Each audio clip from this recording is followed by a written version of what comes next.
Hello दोस्तों, स्वागत है आप सभी का आपका चैनल बेसिक नॉलेज में। दोस्तों आज का वीडियो क्लास 9th के विद्यार्थियों के लिए बहुत ही ज़्यादा खास है, क्योंकि हम लोग इसमें देखने वाले हैं आप लोग 9th का लॉन्ग क्वेश्चन, यानी कि जो 5 नंबर में सीधे पूछ जाएंगे वो सारा सवाल देखेंगे आप लोग। तो वीडियो को पूरा देखना और आपके जितने सारे दोस्त हैं उनको जरूर शेयर कर देना, ठीक है। बहुत ही इंपॉर्टेंट क्वेश्चंस लेकर आए हैं जो आप लोग एग्जाम में इसी प्रकार के क्वेश्चंस पूछे जाएंगे और अच्छे से समझ लो ताकि लिख सको, ठीक है। समझना ज्यादा जरूरी है। और भी बहुत कुछ क्वेश्चंस आएंगे अभी इंपॉर्टेंट क्वेश्चंस। चलिए देख लेते क्या क्या सवाल है इसमें और उसको किस प्रकार से आप लोग आंसर दोगे अपनी भाषा में, अपनी लैंग्वेज में लिखोगे तो ज्यादा नंबर मिलेगा। तो चलिए देखते हैं क्या क्या सवाल है और उसको जवाब क्या होता है और किस प्रकार से हम सॉल्व करते हैं, कुछ इंस्ट्रक्शन दिए, इसी प्रकार का पेपर रहेगा आप लोग का। तो चलिए शुरू करते हैं। चैनल पर जितने सारे विद्यार्थी पहली बार आए सब्सक्राइब जरूर कर देना और हाँ, अपने दोस्तों को शेयर जरूर करना। चलिए शुरू करते हैं। सबसे पहला सवाल है दोस्तों कि रदरफोर्ड का परमाणु का नाभिक मॉडल क्या था, ठीक है। रदरफोर्ड का परमाणु का नाभिक मॉडल बहुत ही इंपॉर्टेंट क्वेश्चन है दोस्तों। इसमें पूछ सकता है कि रदरफोर्ड का परमाणु का नाभिक मॉडल बताइए। तो आप लोगों को लिखना है कैसे, देखिए आप लोगों को लिख देना है कि रदरफोर्ड का परमाणु मॉडल निम्नलिखित है। तो सबसे पहले देखिए क्या लिखना है आप लोगों को, परमाणु का केंद्र धनावेशित होता है जिसे नाभिक कहा जाता है। आप लोगों को पता है कि कोई भी परमाणु उसका जो केंद्र होता है ना वो धनावेश होता है, यानी कि पॉजिटिव चार्ज होता है और इसे ही नाभिक कहा जाता है। क्या, और नाभिक में पूछता है कि नाभिक में कौन सा आवेश होता है, तो धनावेश होता है। परमाणु का केंद्र धनावेशित होता है, धनावेश मतलब प्लस चार्ज होता है, जिसे नाभिक कहा जाता है। एक परमाणु का लगभग संपूर्ण द्रव्यमान नाभिक में ही होता है। और उसने क्या कहा था कि जो कोई भी परमाणु है दोस्तों उसका संपूर्ण जो द्रव्यमान है, ठीक है, वो किसमें होता है, उसका केंद्र में ही होता है, यानी कि नाभिक में ही होता है। इलेक्ट्रॉन नाभिक के चारों ओर वर्तुलाकार मार्ग में चक्कर लगाते हैं इस प्रकार से कि ये नाभिक है, ठीक है। और इलेक्ट्रॉन जो इसके चारों ओर इस तरह से चक्कर लगाते हैं, इस तरह से चक्कर लगाते हैं। ये किसने कहा था, ये रदरफोर्ड ने कहा था। और नाभिक का आकार परमाणु का आकार की तुलना में काफी कम होता है। बोले नाभिक का जो आकार है, ठीक है, ये जो नाभिक का आकार ये परमाणु का आकार से काफी छोटा होता है, काफी कम। और रदरफोर्ड ये चीज आप लोग का रदरफोर्ड का परमाणु मॉडल था, ठीक है, पर उसमें कुछ कमियां भी थी। क्या कमियां थी, देखिए रदरफोर्ड के परमाणु मॉडल में क्या कमियां थी। नील्स बोर उन कमियों को दूर करने के लिए परमाणु का क्या नया मॉडल बताया। तो देखो इसमें मुझे दो चीजें जानकारी मिलेगी। क्या, सबसे पहला रदरफोर्ड के परमाणु मॉडल में क्या क्या कमियां थी वो पता चलेगा और उन कमियों को कैसे दूर किया नील्स बोर ने, यानी कि अब नील्स बोर का परमाणु मॉडल क्या है वो क्या है, मतलब दो चीजें यहाँ पे जानकारी मिलेगी। चलिए देखते हैं। ठीक है, रदरफोर्ड के परमाणु मॉडल के अनुसार इलेक्ट्रॉन परमाणु के नाभिक की चारों ओर चक्कर लगाता है। जैसे भी कहा मैंने कि ये नाभिक है और इलेक्ट्रॉन उसके चारों ओर क्या कर रहा है, चक्कर लगा रहा है, ठीक है। ये किसने कहा था, ये कहा था रदरफोर्ड ने। जैसे ग्रह सूर्य के चारों ओर चक्कर लगाते हैं, परंतु इलेक्ट्रॉन वृत्तीय कक्षा में घूमते हुए अस्थायी नहीं बने रहेंगे, क्योंकि परिक्रमा के दौरान विकिरण के रूप में ऊर्जा मुक्त करेंगे और वे नाभिक की ओर खींचे चले जाएंगे। इस प्रकार बोल रहा है कि ये जो अब चक्कर लगाए कोई, ठीक है, तो बोल रहा है इस प्रकार से चक्कर लगाता रहेगा, एक ही कक्ष में हमेशा चक्कर लगाए, तो अब हमेशा चक्कर लगाए तो उसमें तो ऊर्जा मुक्त होगी, इसका एनर्जी धीरे धीरे डाउन होगा ना जी। और जैसे जैसे एनर्जी धीरे डाउन होगा, इसका क्या एनर्जी धीरे धीरे डाउन होते होते ये नाभिक में आके गिर जाएगा। और नाभिक में गिरा तो काम खत्म। क्या काम खत्म, देखो क्या होगा कि इस दौरान विकिरण के रूप में ऊर्जा मुक्त करेंगे और नाभिक और खींचे चले जाएंगे और नाभिक से टकराएंगे, मतलब लास्ट में नाभिक में गिर जाएंगे। ऐसी स्थिति में परमाणु अत्यधिक अस्थिर हो जाएगा और जब दोस्तों यहाँ पर प्लस चार्ज है और चूंकि इलेक्ट्रॉन नेगेटिव चार्ज होता है और नाभिक में गिरेगा तब तो इलेक्ट्रॉन अस्थायी, तब तो परमाणु को होगा ही नहीं, ठीक है, सीधा ब्लास्ट हो जाएगा, मतलब वो नहीं होगा परमाणु और नष्ट हो जाएगा। जबकि ऐसी बात नहीं है, ऐसी कोई बात नहीं है। और आपका इलेक्ट्रॉन चारों ओर चक्कर भी लगाता है, तो इसको ठीक से ये सेटिस्फाई नहीं कर पाए थे, क्लियरिफाई नहीं कर पाए थे कि चक्कर लगाते हैं तो बीच में गिरते हैं नहीं अगर यहाँ पर नाभिक है तो नाभिक में नहीं गिरते हैं, क्यों नहीं गिरते हैं, ये चीज़ वो अच्छे से नहीं बता पाए थे। तो देखो क्या है, अब नील नामक कोई आदमी आया, ठीक है, नील्स बोर नामक, तो उन्होंने क्या कहा, देखो बोरा इलेक्ट्रॉन केवल कुछ निश्चित कक्षा में ही चक्कर लगा सकते हैं। जैसे आपको पता है कि मान लो ये आप लोग का अभी जो है ये है नाभिक और ये के सेल है, ये के एल है, ये एम है, तो क्या बोल रहा है कि इलेक्ट्रॉन कुछ निश्चित कक्षा में ही चक्कर लगाते हैं, ठीक, इसी में घूमेगा, इसी कक्षा में चक्कर लगाएगा। वो अपने एनर्जी लेवल के हिसाब से, जब एनर्जी ज्यादा होगा तो हायर एनर्जी लेवल में घूमेगा, जब कम होगा तो लोअर एनर्जी लेवल में घूमेगा। जब इलेक्ट्रॉन किसी निश्चित कक्षा में चक्कर लगाते हैं तो उनकी ऊर्जा का विकिरण नहीं होता। क्या बोल रहा है, जब निश्चित कक्षा मतलब ये हो गया नाभिक, ये के कक्ष हो गया, ये एल हो गया, जब इस कक्ष में घूम रहा है तो उसका ऊर्जा में विकिरण कम ही नहीं होगा। फिर उसी प्रकार जब यहां से यहां अब इसमें घूम रहा है, अरे भाई साहब रुकना, यहां से यहां जब घूम रहा है, ठीक है, तो भी इसमें कोई ऊर्जा का विकिरण मतलब ऊर्जा लॉस नहीं होगा, ठीक है। जब इसमें कम एनर्जी होगा तो इसमें घूमेगा, जब ज्यादा हो जाएगा तो इसमें घूमेगा, मतलब इसका नेक्स्ट फिक्स पाथ है, उसी पाथ में घूमेगा। और जब उस पाथ में घूमेगा तो अपना एनर्जी लॉस वो नहीं करेगा। ये किसने कहा था, नील्स बोर ने कहा था। ठीक है, तो ये चीज था यहाँ पर, अच्छे समझ लो। रदरफोर्ड ने कहा था हाँ चक्कर लगाएगा, लेकिन वो ये क्लैरिफाई नहीं किया था निश्चित कक्षा में घूमेगा। लेकिन नील्स बोर ने आकर क्या कहा कि प्रत्येक इलेक्ट्रॉन एक निश्चित कक्षा में घूमता है और इस दौरान वो अपना एनर्जी जो है लॉस नहीं करता है, ऊर्जा का विकिरण नहीं करता है। समझ रहे? तो ये चीज है। अब देखो क्या है अगला सवाल हम लोग का, संक्रामक रोग फैलने से रोकने के लिए विद्यालय में कौन कौन सी सावधानियां आवश्यक है? बहुत आसान है, आप लोग खुद से लिख दोगे यार। देखो क्या क्या आवश्यक है।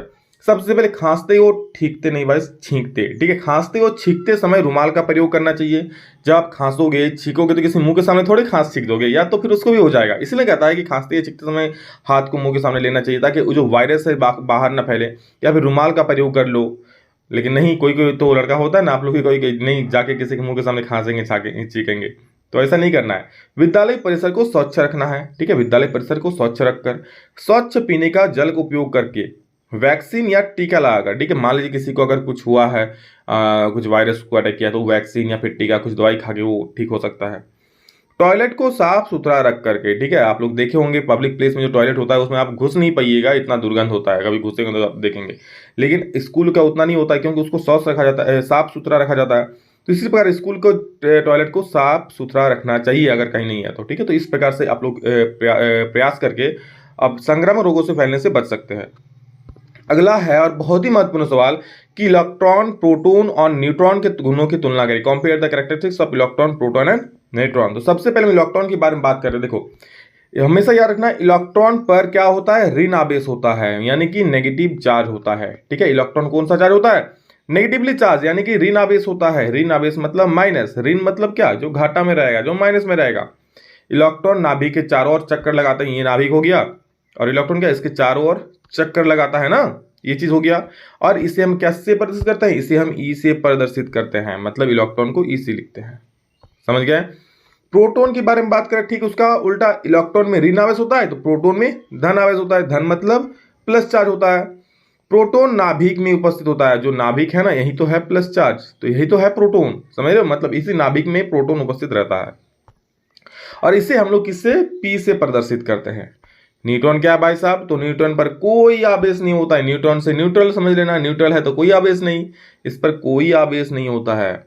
दूसरा पॉइंट क्या है सर, तो इसे नाभिक में ये भी उपस्थित है। न्यूट्रॉन कहाँ रहता है, न्यूट्रॉन भी नाभिक में ही उपस्थित रहता है। ठीक है, आप लोग बता दूं, न्यूट्रॉन प्लस प्रोटॉन ये दोनों मिला करके, ठीक है, न्यूट्रॉन और प्रोटॉन मिला करके आपका परमाणु द्रव्यमान बनता है। समझ गए?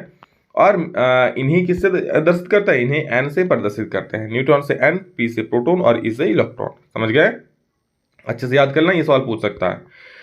मृदा के निर्माण की प्रक्रिया को विस्तृत रूप में व्याख्या करें। इंपॉर्टेंट सवाल है मेरे दोस्त, अच्छे से समझ लो।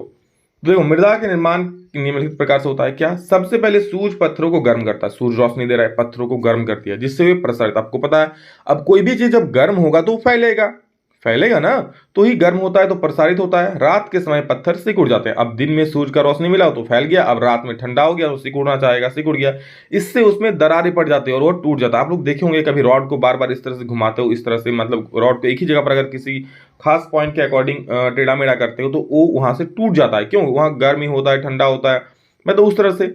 उसी प्रकार अब पत्थर दिन में क्या हो रहा है, दिन में फैल रहा है, रात में सिकुड़ जा रहा है, दिन में फैल रहा है फिर, तो इस प्रकार से उसमें दरारें आ जाती है। जल सूर्य के ताप, अब देखो क्या जल क्या करता है, इसमें सूर्य के ताप से बनी जो दरार बन जाता है उसमें पानी भर जाता है। जल क्या करता है, उसमें भर जाता है पानी, और यदि जम जाता है तो दरार को चौड़ा करता है। आपको पता है कि मान लीजिए कहीं पत्थर का दरार है, ठीक है, अब वहां पानी भर गया तो धीरे धीरे वो पत्थर को काटेगा और पत्थर का वो दरार चौड़ा होता जाएगा। बहता हुआ जमा हुआ पानी पत्थर को छोटे छोटे टुकड़ों में तोड़ देता है। बहता कहीं से पानी अगर बह रहा है, ठीक है, तो पत्थर को आपको पता है काट काट के ले जाएगा। ठीक है, यहाँ पर कहीं खड़ा है तो भी वो पत्थर को थोड़ा गला, धीरे धीरे करके वहां गलाता है।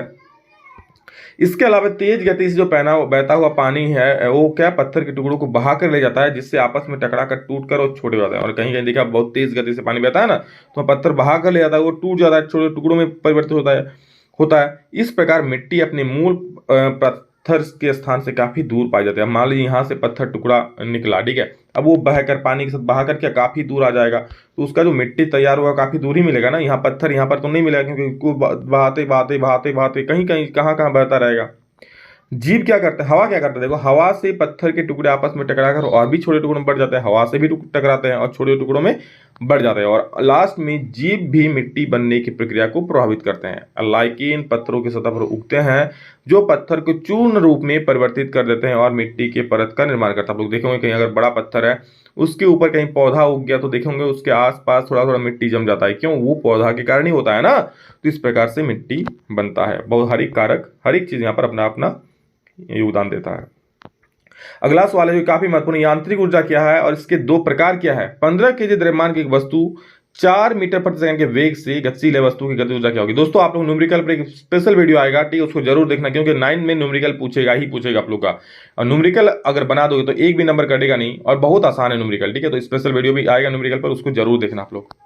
क्या है, कार्य करने के लिए किसी वस्तु में उपस्थित गतिज ऊर्जा व स्थितिज ऊर्जा की योग को ही हम लोग क्या बोलते हैं, यांत्रिक ऊर्जा बोलते हैं। समझ गए, यांत्रिक ऊर्जा मतलब क्या, जो गतिज ऊर्जा है और जो स्थितिज ऊर्जा है दोनों के योग को ही हम लोग क्या बोलते हैं, यांत्रिक ऊर्जा। बस याद रखना, गतिज ऊर्जा प्लस स्थितिज ऊर्जा इक्वल टू यांत्रिक ऊर्जा। तो ये दो प्रकार का हो गया, क्या क्या हो गया, एक हो गया गतिज ऊर्जा मेरे दोस्त, और दूसरा हो गया क्या, स्थितिज ऊर्जा। गतिज ऊर्जा बताए थे जो गति के कारण होता है, और स्थितिज ऊर्जा जो उसकी स्थिति के कारण होता है, ठीक है। और इसमें एक सवाल क्या है कि 15 के दरम्यान 4 वस्तु तो इसका गतिज ऊर्जा निकलना है। तो गतिज ऊर्जा मतलब आप डायरेक्ट लिख देना, गतिज ऊर्जा तो हम बताएं बहुत बार, यहाँ देख लो थोड़ा सा, गतिज ऊर्जा बराबर क्या होगा, फॉर्मूला पता है आपको, हाफ एम वी स्क्वायर, बस बैठा दो, हाफ एम वी स्क्वायर बराबर क्या हो जाएगा। इसके बाद लिखना हाफ एम के जगह पे कितना है, देखो द्रव्यमान 15 है, और वी स्क्वायर यानी कि 4 का स्क्वायर, तो हाफ, ठीक है, 15 और 4 का स्क्वायर कितना हो जाएगा, 16 हो जाएगा। काट सकते हो, 2 8 15 को 8 से गुना करते ना, क्या 15 8 120, यानी कि 120 जूल आपका आंसर हो जाएगा। समझ गए, तो ये है आप लोग का। चलो आगे बढ़ते हैं।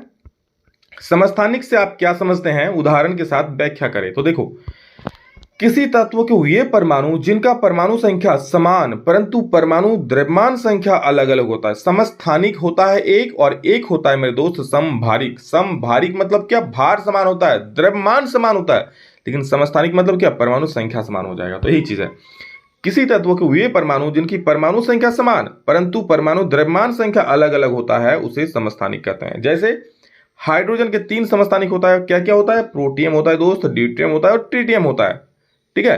हाइड्रोजन का परमाणु क्रमांक 1 होता है, जिससे इसके तीनों समस्थानिकों का परमाणु क्रमांक 1 ही है, ठीक है। चाहे आप हाइड्रोजन को क्या बोलो, प्रोटियम को बोलो, ड्यूटेरियम को बोलो या ट्रिटियम, सभी का परमाणु संख्या एक ही है। हाँ, परमाणु भार अलग अलग है सबका, जैसे समस्थानिक में है, प्रोटियम का क्या हो जाएगा, 1 हो जाएगा परमाणु भार, ड्यूटेरियम का 2 हो जाएगा, ट्रिटियम का 3 हो जाएगा।